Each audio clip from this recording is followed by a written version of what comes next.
The Epstein files are a hoax. They're created by Obama. I'm not going to say who it was, but it was Mossad. And I'm going to prove it formally tonight. Some of the Epstein files are real, just not the ones that I'm in. Don't do drugs. Don't do drugs. No, it's too late. Oh my God. I'm in Portland. They're everywhere. So thank you all for coming back. You thought that was really funny, so just letting you know I'm killing in the front row. We're also shooting a mini special in pieces. That would be a good show name for this. Parts.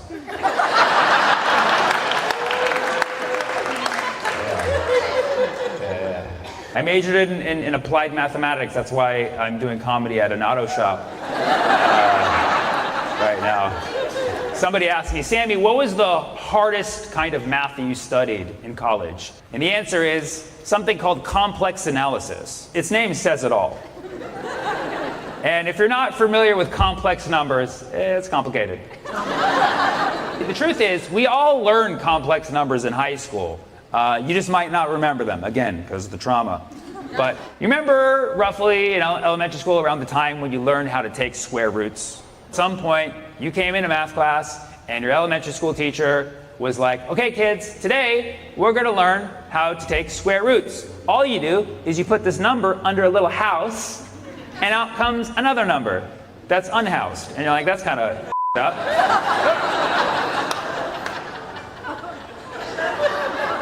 I know, Portland is a little weird about unhoused jokes, I get it. I'm from San Francisco, relax. I have a friend who doesn't even like being called unhoused. He's like, I'm anti-establishment. So you put the number under the little square root and out comes another number. And it's just like super fun. It's like the square root of 4 is 2, yay! The square root of 9 is 3, woo! The square root of other bigger numbers are other bigger numbers, you know? And you're like, this is fun, I could do this my whole life, you know? That's what I thought at least. And then the teacher's like, well, have fun with it. Just whatever you do, don't take the square root of a negative number. And you're like, I wasn't going to. Why did you say that? Well, just don't do it. You can't do it. You can't take the square root of a negative number, so don't do it. I'm like, I didn't want to until now. I really want to do it. Why can't you take the square root of a negative number? Because you can't. Because you put a negative number under there and nothing comes out. Because you can't do it, so don't even try. I'm like, wow, who gave you this teaching job? But you just accept it. You just have to accept that you just can't take the square root of a negative number. But you know, it's a weird moment, but you bury the trauma. You don't really ask questions, right? That's what school teaches you, not to ask questions. So you're just like, oh, just like, all right, you can't take the square root of a negative number. You put the trauma under your square root. You just shove it down. And then you go on with your life, you keep bearing more and more trauma, and now you're in high school a couple years later, and you have acne now. Your hormones are raging. You really have a great life, relatively, but you're not aware of it, so you hate yourself and everyone around you. Portland, you can relate to that. So now you're in high school, and your high school math teacher walks in one day and says, all right, kids, today we're going to take the square root of -1. And you're like, the f*** you are. You're like, is my teacher on drugs? You can't do that. Everybody knows you can't take the square root of a negative number. Your teacher's like, why would you think that? Because my elementary school teacher said so. And I believe everything my elementary school teacher says. And your high school teacher laughs. You were lied to. You've been lied to this whole time. Because you can take the square root of a negative number. And we're going to do it today. Like, don't do it. The world's going to explode. Nope, I'm going to do it right now. I'm going to take the square root of -1. You're like, oh my God, this is so scary. What is it? What is the square root of -1? Is it 1? She's like, no. Like, is it 100? No. What is it? She's like, it is I. You're like, all right, the teacher's for sure on drugs, dude. This teacher's on ketamine. I need to call the principal right now. Who is it? It is I. It is you? No, it is I. Like I, like a capital I? No, lowercase I. What the f*** is going on? And there's a definitive day. I don't know if you remember it or not, because maybe you blocked the trauma, but it's the day that you learned that you can, despite what you were told previously in life, take the square root of negative numbers. And when you take the square root of -1, you don't even get a number. You just get a letter which makes no f***ing sense. And it's just a lowercase I, which we don't even do in language. And that's the day your whole life changes. That's the day you realize your whole life was a f***ing lie. You were built on lies, on assumptions that you could never take the square root of a negative number. But apparently you can, and it's I. And my life changed. I was just looking at myself in the mirror like, who am I? Who am I? And it's like, what is this mysterious I, and why am I feeling this type of way? What does I even stand for?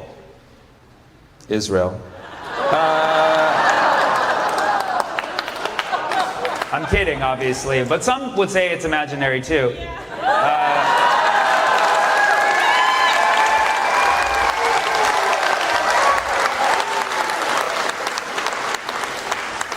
It's a long way to get to that punchline, but I took you on that journey. But really, the day I learned about imaginary numbers was just like the day I learned about Israel. Nothing was going to be the same after.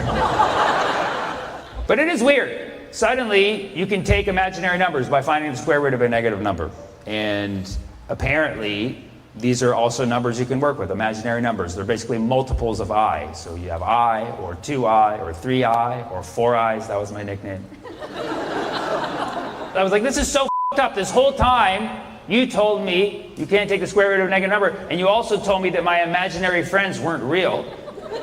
But turns out they were just the square root of my negative friends.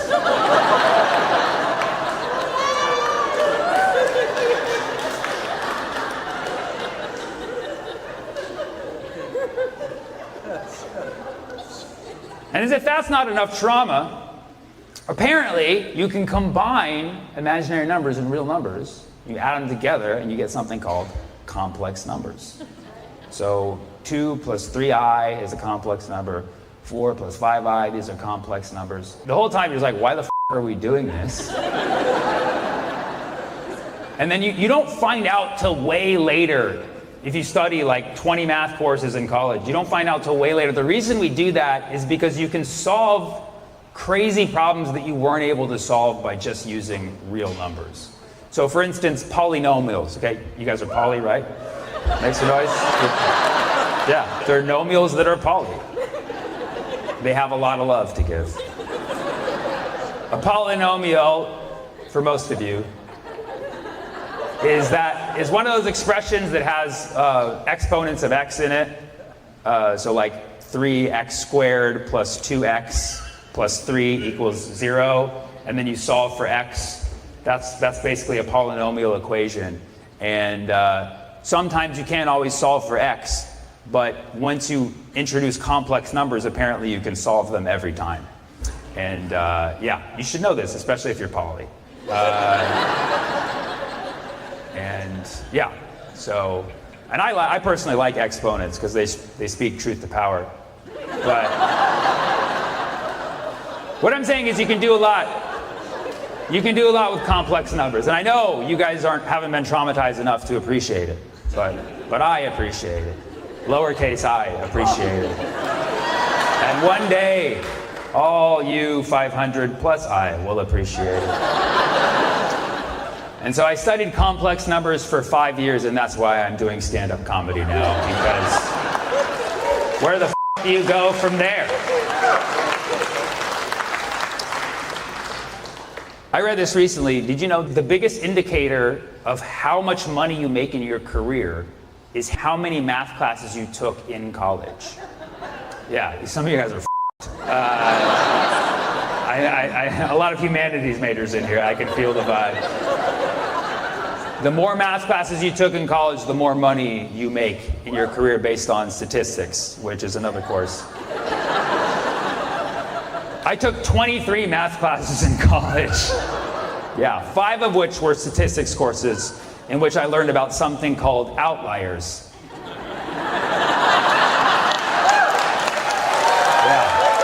Yeah.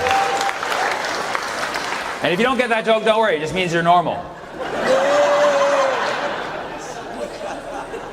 She knows math. Yeah, I know. This some people are having a lot of fun right now. Some people are like, I pray to God. Like some of you guys believe in God now. You're like, I pray to God, this is over soon. Almost. We're almost done with the educational part of the show. Another stat. There was a stat that came out last week that said that 1 out of 10 Americans is now a millionaire. Yeah, that's crazy. Literally 10% of America is millionaires now. They say it's because of the way that people are able to invest nowadays, because of the way that a lot of people are entrepreneurs. I would argue inflation probably plays a role too. What is as many millionaires in the 80s? But yeah, so, we've been talking about the 1% this whole time, but look out for the 10%. They're here. And I will be part of the 10% when my parents die. And just letting you know, I won't be able to be trusted then, okay? But I've always been slowly increasing my net worth. I've been doing it with this little life hack that a lot of people don't know because they didn't take accounting classes. But when I had the privilege of taking an accounting class in college. Anybody here take an accounting class? Okay. Oh, equal number of people on both sides. You got the debits on the left, credits on the right. That's an accounting joke, don't worry. But in accounting, you learn about this thing called the accounting equation, very creative name. And the accounting equation states that assets equals liabilities plus equity. So the assets, the total assets of a person or a company is equal to the sum of all the liabilities they have, the debt that they have, plus the equity they have, the stock. So that's a little life hack if you want to increase your net worth. Just rack up a ton of debt and sell stock in yourself. So that's what I've been doing the last 10 years. I borrow $200 from my dad every week, and I reinvest it into my LLC, Sammy Corp. It's an S Corp. And, oh, you guys got that joke. That's cool. And my net worth has been going steadily up. Just borrowing the out of my parents. I try to keep up with the news. It's very difficult because the news cycle moves so fast. Like this year, we're at like the highest frequency, but like not in a good way. Things that weren't even supposed to be main events were main events. Like the Super Bowl halftime. That was something like we were talking about for a long time, both because of the performance and also because of the protester. Like that was an event within an event. It was like layered. It was wild. And like it's crazy that this year we saw a famous person in the public eye point directly at another famous person and be like, he likes them young. And it was crazy when Elon did that to Trump. It was crazy. It was so crazy. He straight draked him. And I'm no Elon fan, but you gotta admit, I mean, he's the only one who's actually trying to do the private detective work at this point. He's like our Special K detective, Special K unit. Snorting ketamine like, oh, we're gonna find the Epstein files!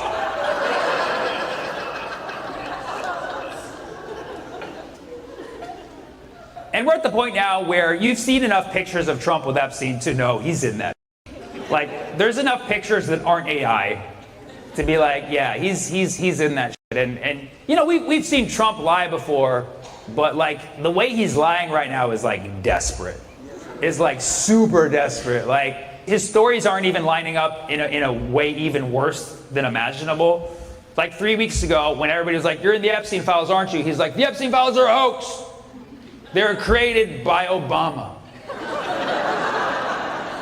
It's like, yeah, that was Obama's whole purpose. Came straight from Kenya to make the Epstein files. It's like, why would Obama even want to push the Epstein files? Like, all his friends were on there, you know what I mean? Well, at least one of them, hashtag Bill Clinton. It's a very small circle in Washington, or small oval, I should say. But yeah, so that was Trump's whole thing. He's like, it's a hoax, the Democrats made it up, it's a hoax. And then everybody's like, no. And then so a week later, he's like, all right, fine. Some of the Epstein files are real, just not the ones that I'm in. That was his official statement. He literally walked back and said, okay, fine. Some parts of the Epstein files are real and some parts are imaginary. Combine them together, that's the Epstein files. Like, no, that's complex numbers. Bro is literally trying to use complex analysis to up our minds. He's like 3 plus 4I for me, that's me, the I.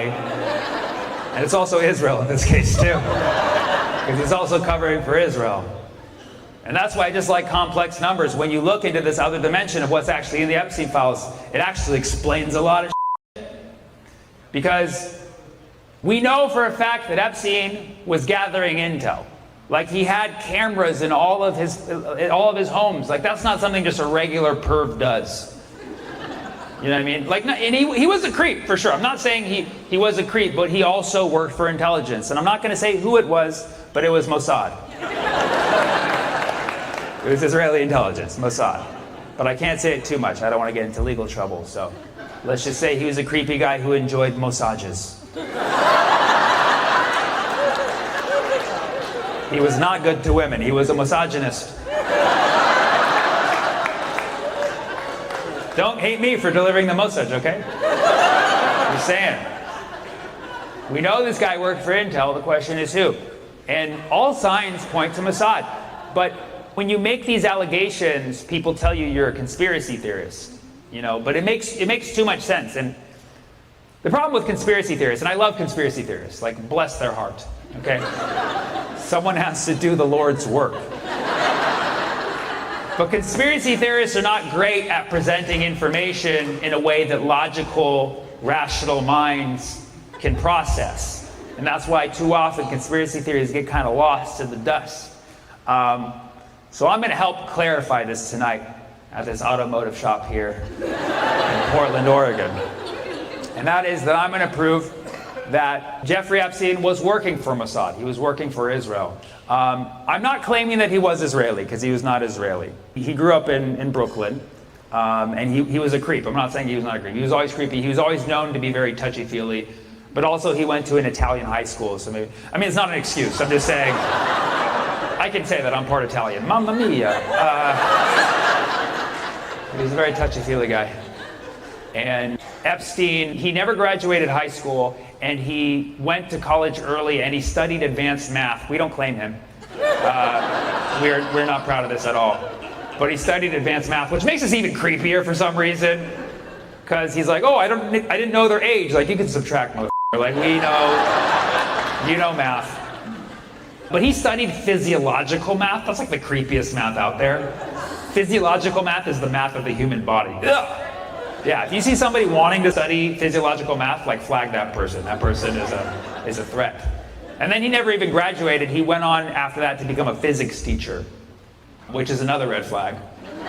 Because when I heard that, I thought about it. I remember in my high school, there was 2 physics teachers who were both sex offenders. That's enough for me to make a conspiracy theory now. I have 3 data points. That's enough. That's enough for a correlation for sure. Yeah. Physics teachers, they get physical, okay? I'm not saying all physics teachers are creeps. I'm not saying that they all force themselves on people. I'm just saying they mass times acceleration themselves onto people. This theory's good. It'll gain momentum pretty soon. It's important. Once you understand the weight, once you understand the gravity of this theory, you'll take it seriously. So we know Epstein was a creep, and we know he was American. That's where the creeps are made, okay? So I'm not claiming he was Israeli, but I am going to claim he was an Israeli asset, meaning he was working for Israel. He was collecting intel for Israel. And I'm going to prove it formally tonight. So, thank you, one person. Because this has not been done by any conspiracy theorist or any stoner out there, okay? I literally had to really put this together in a logical, grounded argument. Here's why we know that Epstein was an Israeli asset. Okay, so Epstein, he got rich all of a sudden after his teaching job, believe it or not. He left being a physics teacher because it doesn't pay, apparently. And he became a consultant, which is not a real job. I'm sorry, guys. Sorry if that offends any consultants in here, but if you have a problem with it, let's talk after the show. You can bill me after. It's a great business model you have. And he became a consultant, and this is when he started to be introduced to very high-profile people. He met people in the Pentagon, and he started working overseas. One person he notably worked with was Adnan Khashoggi. Jamal Khashoggi is the other guy who got killed, who was Adnan's actually nephew. I talked about this in my last special. Look it up, it's funny. It's not funny, it's actually scary. So Epstein worked with this guy named Adnan Khashoggi, who was a figure in Saudi Arabia, and they worked together to finance a military operation, which was called the Iran-Contra affair. This was a really big deal in the 80s. The Iran-Contra affair was where Israel was funneling weapons into Iran to stir up a regime change, which is not relevant to now at all. History does not repeat itself. Nothing to see here. But even back in the 80s, they were trying, still at it. And Epstein was the one who helped finance that affair. And so he had to work directly with Israeli intelligence. So clearly he was introduced to Mossad. He worked with Mossad. He financed an Israeli intelligence operation. And suddenly he got very rich after that. His net worth went up, okay? And after that, he got even richer when he met a man named Leslie Wexner, who was the CEO of Victoria's Secret, which a perv would want to work with. And Leslie Wexner was a known Zionist. He had a lot of stock with Israel and Israel's economy. And when Epstein started to work with him, he suddenly got a lot richer. Then Epstein was introduced to Ghislaine Maxwell, which I don't know if you've heard of this lovely woman. She was Epstein's accomplice in the whole sex trafficking scandal. It's been proven, it's been documented, and they say Epstein's dead, obviously, and they say Ghislaine's in jail. I don't even think Ghislaine's in jail, to be honest. I actually bumped into her at the store last week. Yeah. She was like, "Pardon me." I was like, "No, thank you."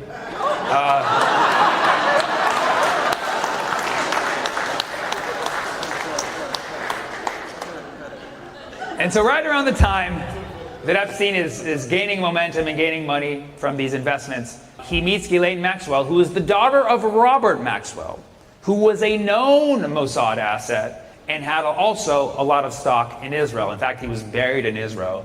That's how much he loved it. And so Robert Maxwell, he died of natural causes. He mysteriously fell off his yacht one day. And suddenly Epstein got very rich shortly after. So again, nothing to see here.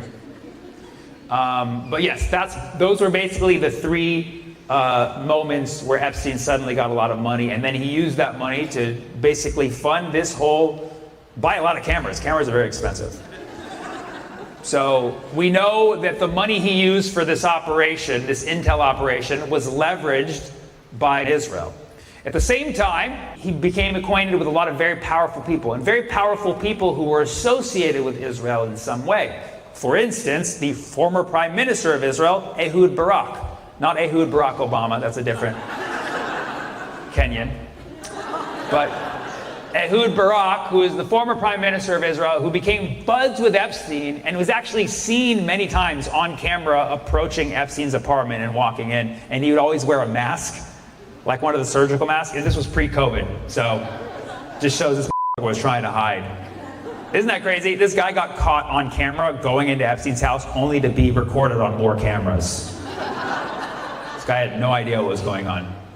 So Epstein worked with him, former Prime Minister of Israel. Also, Bill Clinton. A lot of pictures of Clinton with Epstein. It's not a good look.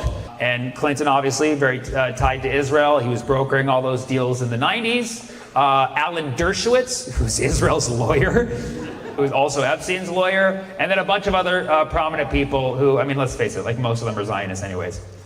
And he was associated with all these people who were directly tied to Israel. However, all of these people who he was associated with, as soon as they started hanging out with Epstein and doing all these God knows what behind closed doors, Israel started to distance themselves from these people.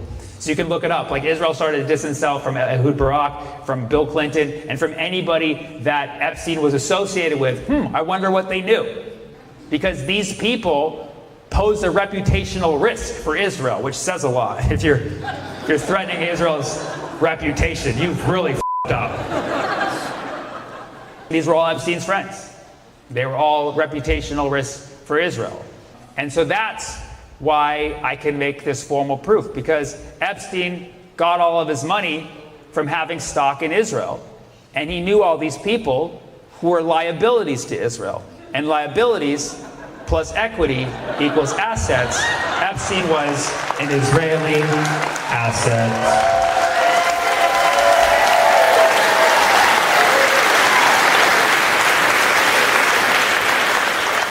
I know. There's a lot of information I'm accounting for. Until next time, be safe and keep finding joy wherever you can. Thank you.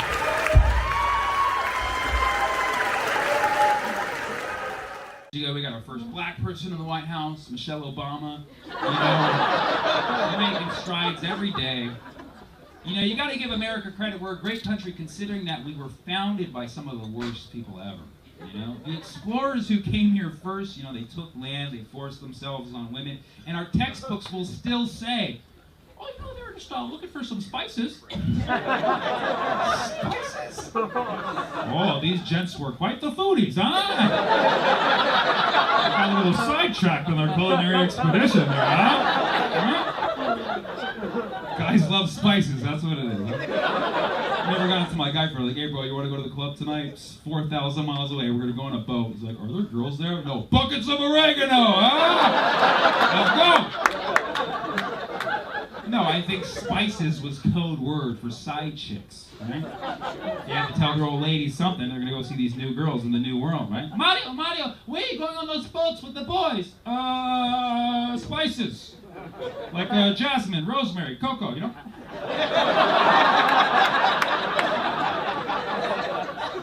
Think about it. Spices are the classic side chick name. We got pepper, ginger, cinnamon. Those are stripper names. Those are stripper names. There's probably a strip club out there called the Spice Rack. I put my money on it. I can imagine the whole marketing plan. Come on down to the Spice Rack tonight. We got dancing cayenne. We got paprika the friga. It's the holiday season. Come see pumpkin pie spice. Take off her cloves, everybody. Oh, yeah. We got white pepper. We got black pepper. We got red pepper, but she always flakes. We got coriander, who used to be known as cilantro before she got all dried up. And then we got a young mother. This mother looks so young every time the bouncer has to cardamom. Oh, yeah. Tara used to work here, but now Tara gone. But come on down to our dungeon. We got sage in a cage. We got fennel in a kennel. You can find our male strip of peppercorn on grinder. The Spice Rack, a gentleman's club for the pungents, if you know what I mean. So come on down. You'll be busting a nutmeg. You'll be cumin in your pants from parsley, sage, rosemary, and sorry guys, I put too much time into this.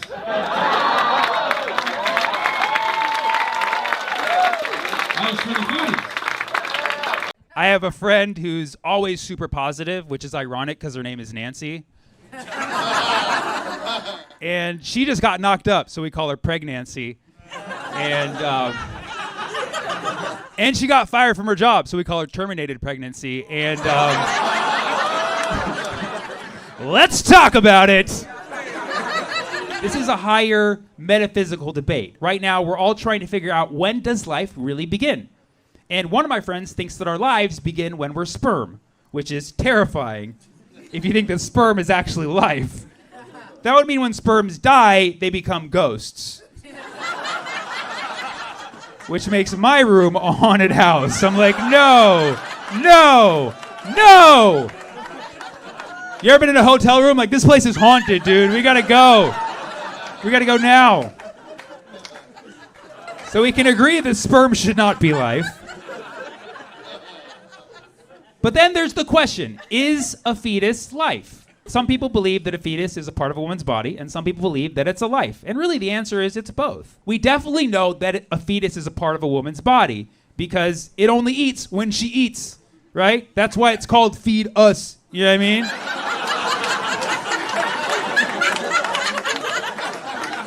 That's a dad joke, and I don't even have any buns in the oven. But is a fetus life? Well, yes, because it has a heartbeat, not a big brain, but a heartbeat. It's life, but is it an independent life, right? Because what happens when you remove a fetus from a woman's body within 5 months? It vanishes. It doesn't exist. So then the question is something really life if it can't survive without its mother? And I can say confidently, no, it's not. And I can say this because I still live with my mom. And I don't have a life. I can't go out. I can't come home late. I'm a fetus. I'm stuck to my mom. I'm literally a dependent.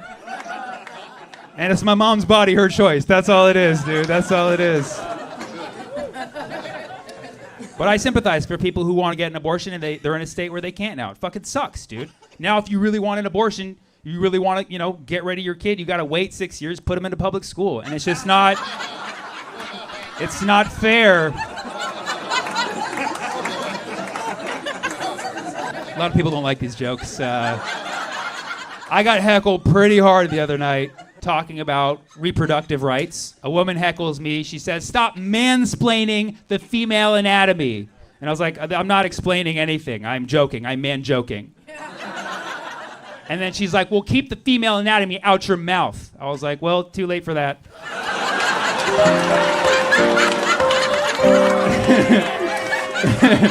Hey. All right, you're a good crowd. Two Zionists go walk into a dentist's office. Oh, who's Dutch Trump about? Do you believe in him? Why is half the room saying no and half the room saying yes? Are you trying to get less tourism to Amsterdam? You don't do this to visitors. All right, now, those were my topics. Those were the ones I chose. But I sense this crowd has a lot of opinions. During my show, I always ask at some point, is there anything I didn't talk about tonight? Y'all would love for me to talk about anything. Weed in Amsterdam. Why did you get so annoyed at that? You're like, oh, why? Haven't tried it. Is it good? It's not. It's bad. So, sounds like most of you either don't know or don't want to admit it in front of your families. But it sounds like it's not great. Listen, if it was good, you would know it was good, okay? So it's not good. It is great. It's not good, it's great. What the is wrong with you guys? Are you guys all on it right now? Is that the problem that I'm having? Did you guys all collectively take one edible before you all just took like 3 edibles and you're like, let's see what happens. Let's see if the comedian makes sense. Asking you questions like, is it good?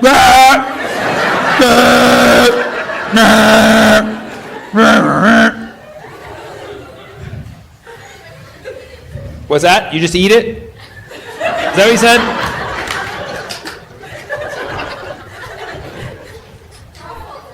Truffles. Truffles as in mushrooms. Okay. Those are good. Do you guys have truffles buried underground here? Where are they? Are they nearby? You can buy truffles in the store. Is it because they're locally harvested? Where do they come from? They're illegal. They're smuggled.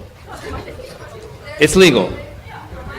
But where do they grow? Where do they grow? You don't know. So you just imported a bunch of truffles. And by truffles, you mean magic mushrooms? Okay. Are they even called truffles? Or are you with me? Okay. Are they called truffles?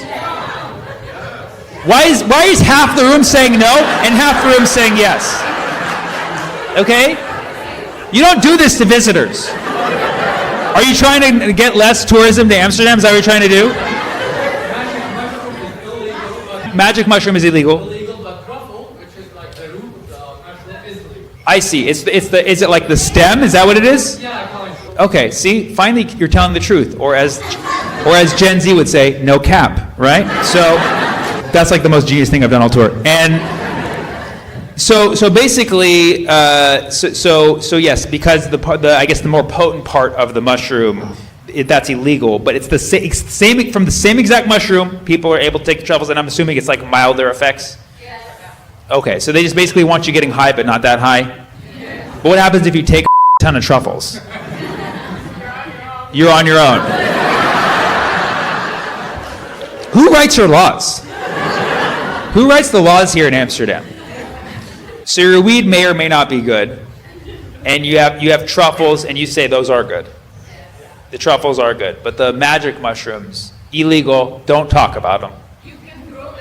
You can grow them yourself. Oh. Well, I mean, obviously, I'm capable of growing mushrooms. But but you're saying that legally you can grow mushrooms yourself? So you can get spores, and then you can just go grow at home. But you can't do them? You can do them, you just can't buy them, and you can't sell them.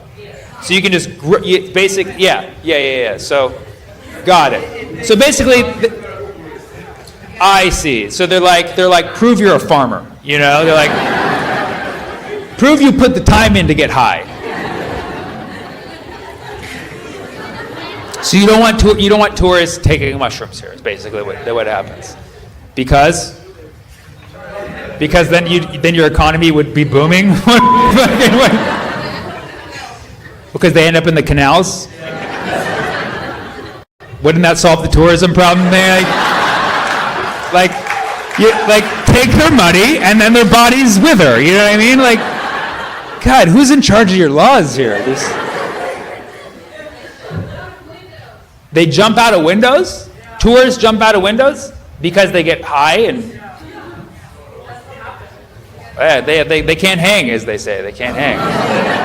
They can't hang. Okay. Well, yeah, but the locals for some reason have it together. They don't jump out of windows. It's just the tourists. You go to other countries to do that. Weird.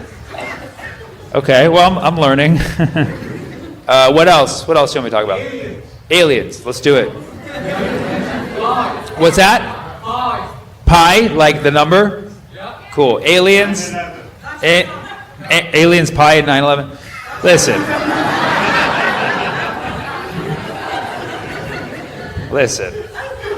Do you have something too? A Zionist at a dentist office? Sounds like the beginning of a real bad joke. Two Zionists go walk into a dentist's office. I don't understand. What is that? Is that just a very specific setup you want? Oh, you're a dentist, and you work with Zionists. A hypothetical way? I don't understand, because you're like, maybe you can make a joke about a hypothetical Zionist at my office. Are you sure you don't know someone who you disagree with politically? Okay. It's a hard one. It's hard. Let's go back to the aliens. Let me at least try. Let me at least try to chew on it a little bit. Take a bite, you know.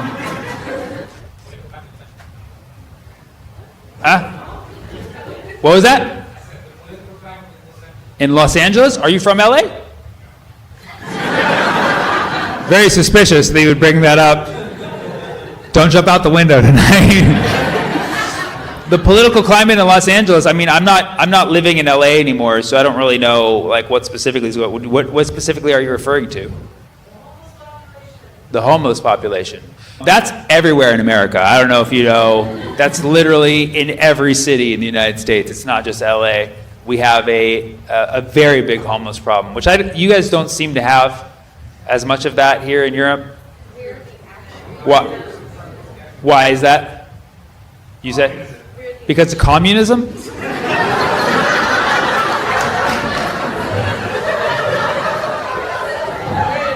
Yo, you guys for sure have done a lot of truffles in your life. I've never felt like I've walked into a riddle.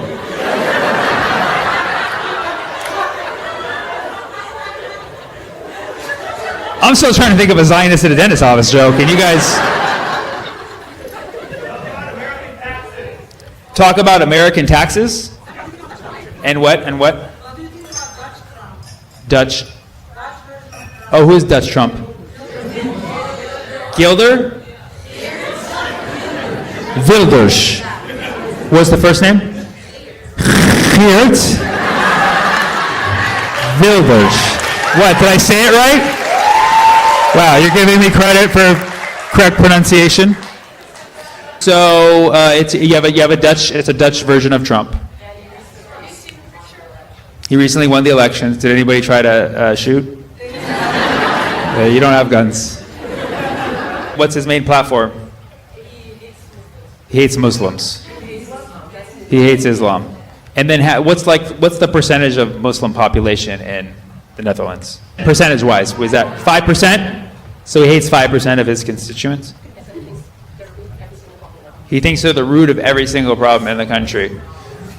Just after talking to you guys for 20 minutes, I can conclude you have a lot of other problems that have nothing to do with Islam. And I'm not religious, I assure you. I'm not even religious, but I think all the things we talked about so far could be solved by Islam, to be honest. Don't take the magic mushrooms and jump out of windows. Okay, so you got a Dutch Trump, and they won recently? When? How long are the terms here?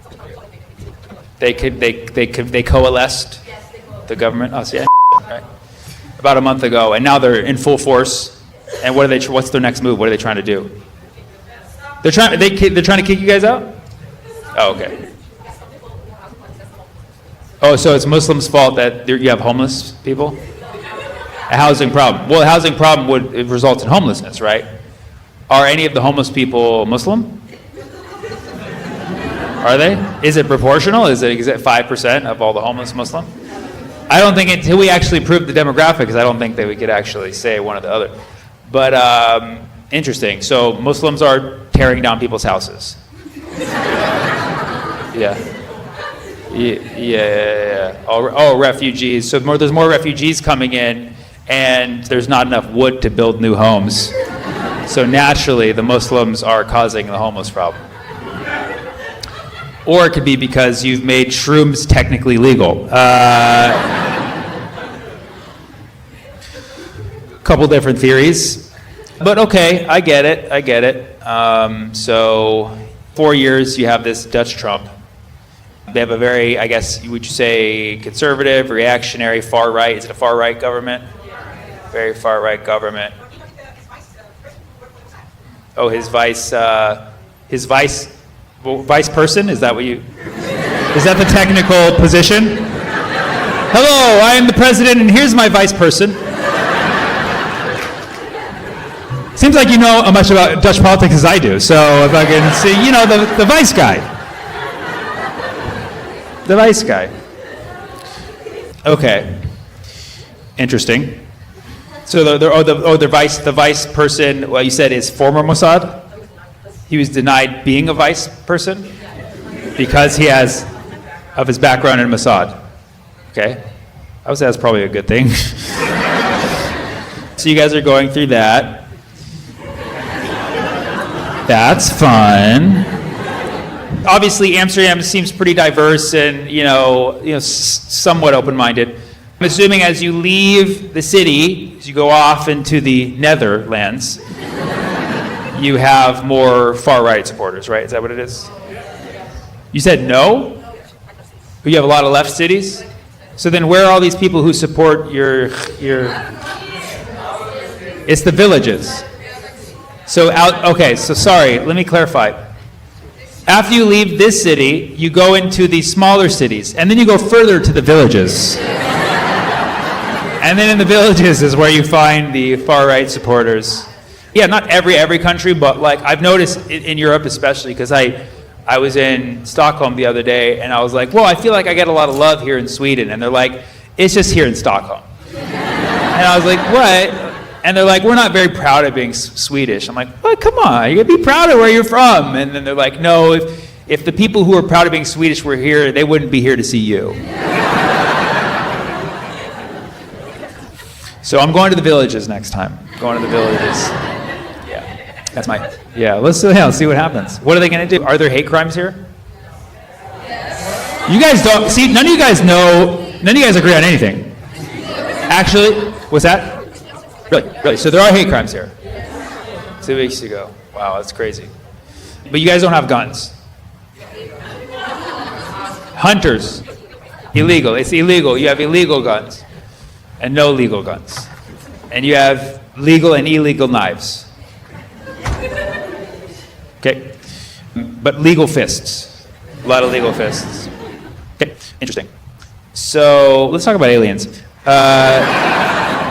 I'm just kidding. We already were. That would have killed in the villages. I'm working on my next tour.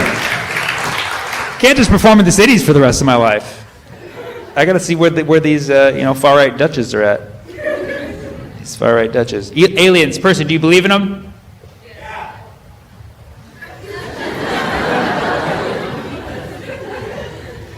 Do you have any? You ever seen one? Have there been any alien sightings here in the Netherlands? Wow, that sucks. The aliens are out there, but they haven't wanted to come here because they f***ing love my country. They love trailer parks. They love the state of New Mexico for some reason. They love people who are stoned out of their minds. So you would think, with all the marijuana and drugs here, you would see a lot of aliens, but you don't. I agree. I think they're real because, probabilistically, like, it's a big universe. So why wouldn't there be, right? Why wouldn't there be some other life form out there? I think the problem is, though, we always assume that aliens are going to look something like us, or that they're going to, whenever they like draw that stereotypical alien, it's always like he's green, tall, like bug-eyed, and like super skinny. Which is like super disrespectful. Like, what if they're like jacked? Like these aliens are jacked. They come down here, it's like, bro, I hit the gym. What are you doing? I believe there's aliens. I'm just waiting for them to finish laughing. It's the first time I heard laughter all night. I'm trying to enjoy it. Get it where you can. Get it where you can. Okay, give me one more topic. Boy, okay, what? Slow down. Nobody say anything new. What was yours? There was one over here. Snoop Dogg at the Olympics? He went? Why? What? He just showed up and he's like, was he like rapping or was he? He's fishing? Wait, what? He's just supporting. He's getting paid. Oh, he lit the torch?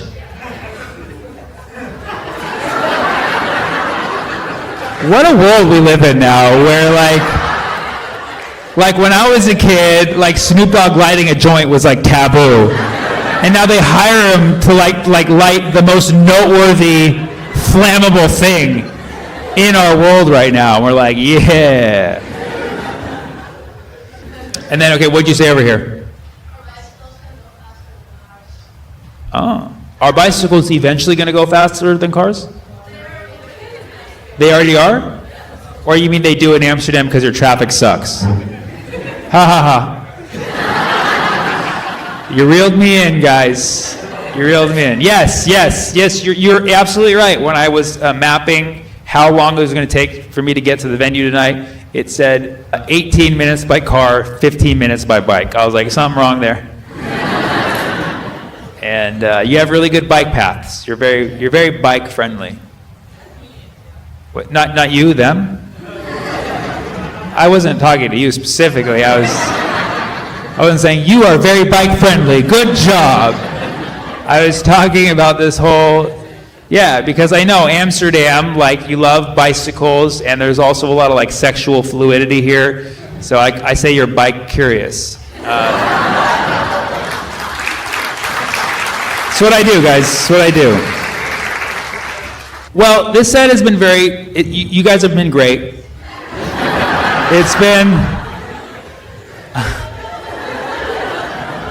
for me, it's been like pulling teeth, like a Zionist at a dentist's office. And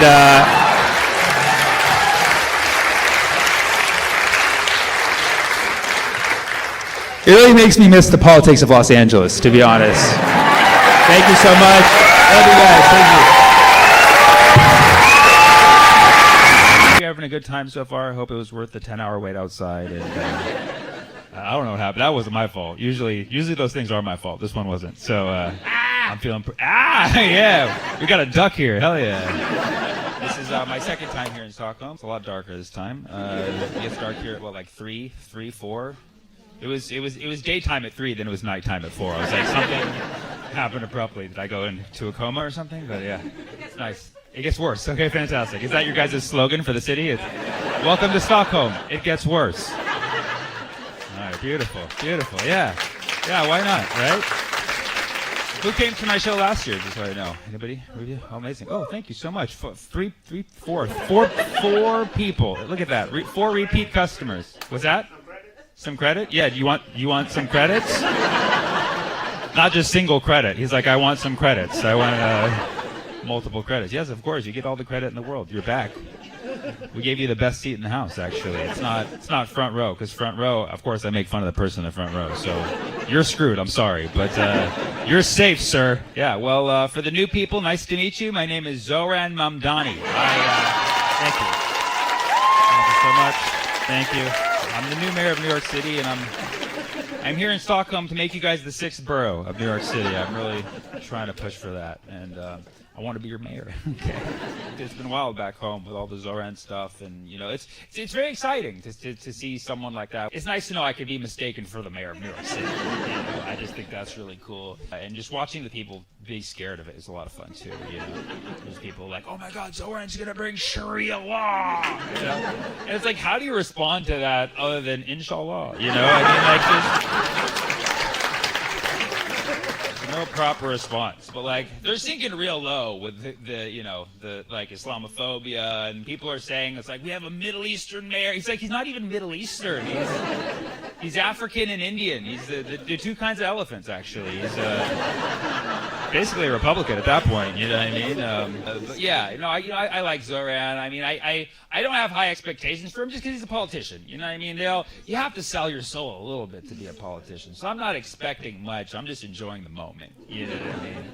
Andrew Cuomo. It was fun watching his what do you call it? Consolation speech. He was like he went out in front of like a group of like his 4 supporters, and he's like, Zoran Mamdani. He can't even say his name right. He's like, Mamdani, salami, eggplant parmesan.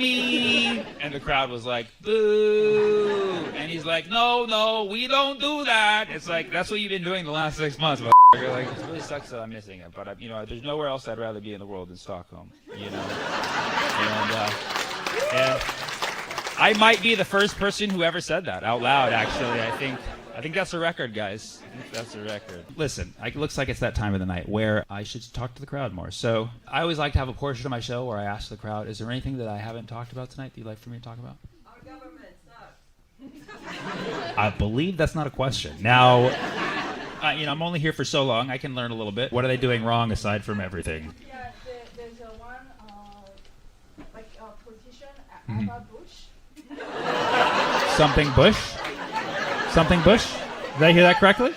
The Bush dynasty is still alive. It's a different Bush. Unrelated. Oh yeah, okay. She wants to ban burqa. Oh, they just did that in Portugal. I was in Portugal. Yeah, they have a burqa ban. In fact, they banned burqas and face coverings. But then I asked, I was like, what about ski masks? They said, no, I think you could still wear those. So then I went and I robbed a bank later that night. Legally, fully legally, of course, fully legally. What's their first name? Ebba. That's a great name. Ebba Bush. Ebba Bush. What? Thor? No, not anymore? Oh, she's good. She's divorced. She's divorced, so she's a keeper. Very pro-Israeli. She's very pro-Israeli. Why am I not surprised? Is she just a parliament member or what? She's a politician? Vice president? Do you guys have a prime minister? Okay. How long have you been here for? She's the vice president, dude. We have presidents here in Sweden. Everybody prime minister? Got it. Okay. Are you new here? No. How do I know more than you already? She's a Christian Zionist. She's a Christian Zionist, Ebba Bush. Okay, and she's the vice. So who's the main? Oh, the Hobbit? He's from the Shire? What's his name? Is it Tree? Ulf? No, you shut the up. You have a shorty prime minister named Ulf? Is that first name or last name? Ulf. Okay, what's the last name? Kristiansson. Ulf. That's like the sound I make after I see one of his speeches on. Oof, that was rough. President Ulf and Vice President Bush. What a fucking dynamic duo. You guys have kind of the typical parliamentary system where it's like you don't vote directly for these people. They have coalitions and basically all sorts of ways to make it so you don't get to pick who your leader is, right? Freaking clever. Oh, the Racist Party? Is that the official name? We're the racist party, and half the country's like, sold. Say less. Just say racist. You don't even have to say it's a party. We're not going to come. We're just going to... They're called the Sweden Democrats. So the Democrats, neo-Nazi, and are they the dominant? Are they the majority party? And They actually reached out to be the second biggest party. they're the second biggest party. Hopefully they're going to get pushed down. So they're the second biggest party, but the prime minister is from them or no? No, The prime minister is from the other party. from the traditional right. What's the traditional? Oh, traditional right.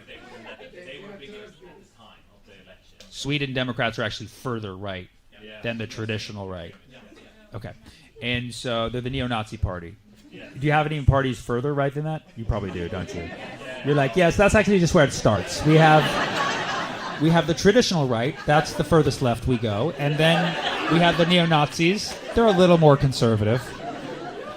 I don't even want to know what comes after that, to be honest. What's that? AFS? After what? Alternative for Sweden. What's the alternative? Is it like it's like butter, but like not? It's like I can't believe it's not a party. Yeah, I like that. That's funny. That's such a threat right there.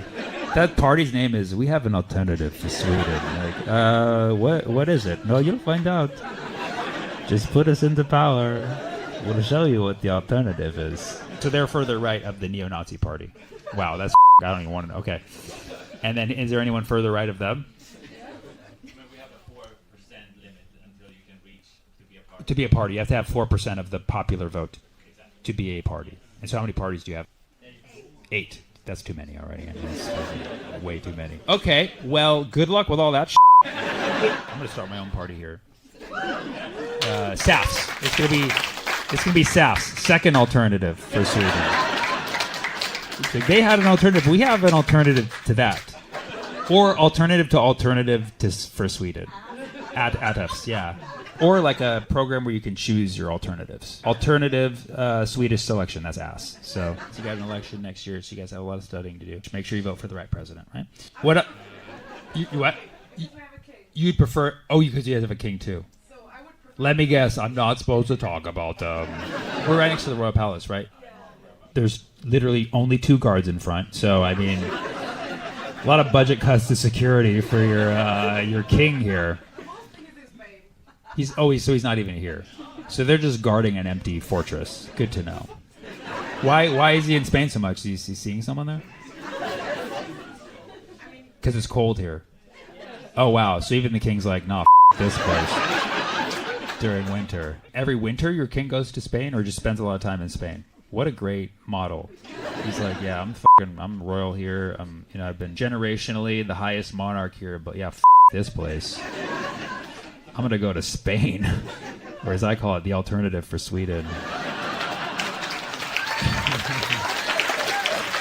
I can't argue with that. We were just in Spain. It was pretty nice, to be honest. We were on the one flight that flew from Spain to Scandinavia. Everybody's like, where are you guys? Why? And we're like, we're doing a reverse king situation. Okay, what else? What else you guys talk about? Venezuela. Yeah. So Trump wants to go full-scale war with Venezuela. They're trying to basically claim that Venezuela is a threat to the United States because they're bringing in all these drugs, which is not even true. Venezuela is not bringing drugs into the United States. It's actually Mexico. But and so he's now bombing boats and basically making direct threats because they want Maduro out, because Maduro does not support their imperial interests, and so they want this opposition leader who they've conveniently given the Nobel Peace Prize to. So you guys are complicit. And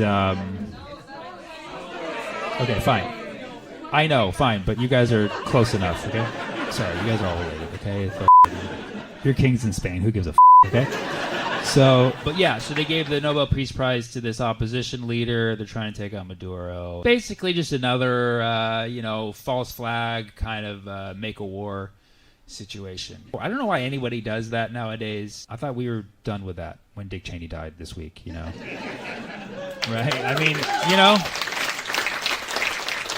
right? Like, isn't that a sign? Just be like, that era's over. But no. I mean, he's an unstable guy. He's turning oranger, I don't know if you know. He's getting oranger, dude. He looks like fucking Dayquil. He looks like a carrot.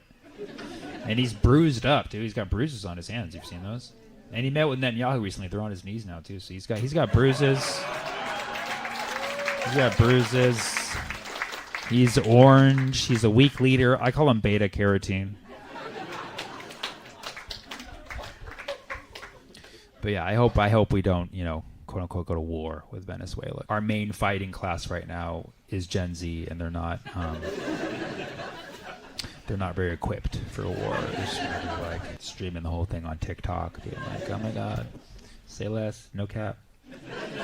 I just killed someone, dead ass." What's that? Oh, it's 6-7. I still don't even know what the that is. Nobody does. 6-7. Can anybody really quickly explain what that reference is? Somebody knows. Somebody in here knows. It's a rap song, right? And they just say 6-7. No, you say no. Sorry, we have a Gen Z here. Sorry, yes. I'm sorry, but clearly looks the youngest out of all of you here. So, how old are you? 15. Okay, you might even not be Gen Z, actually. You're Gen Alpha. You're Gen Alpha. No? It's to 2012. It's 2012. Just barely. Just barely. When were you born? So you were born in 2010. So 2012 is where Gen Alpha starts?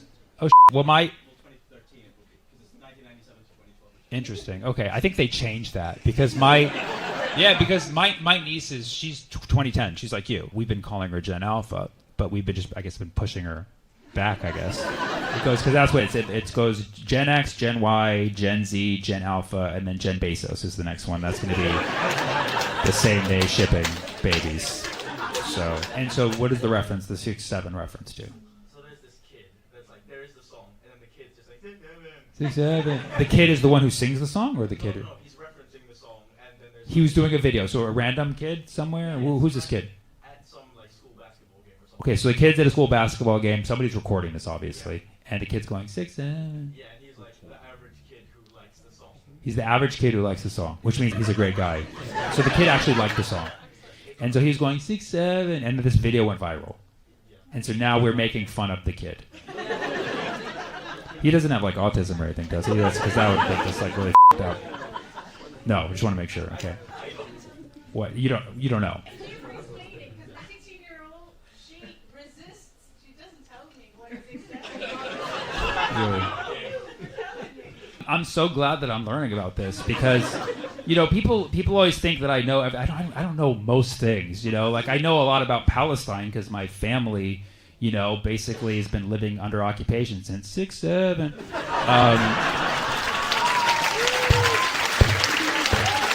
Obviously, it's 48. So,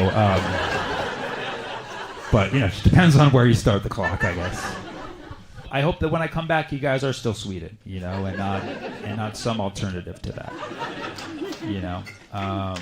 because inshallah, what's that? I learned new stuff about Bush, a part of the Bush family that I didn't know, and so really I found out you guys are a lot like us Americans. I was waiting for that. Well, too late. We're already on our way here to make you guys the 52nd state. And as mayor of New York City, I can proudly say there is no alternative for Sweden. Thank you guys so much. I love you. I'll see you next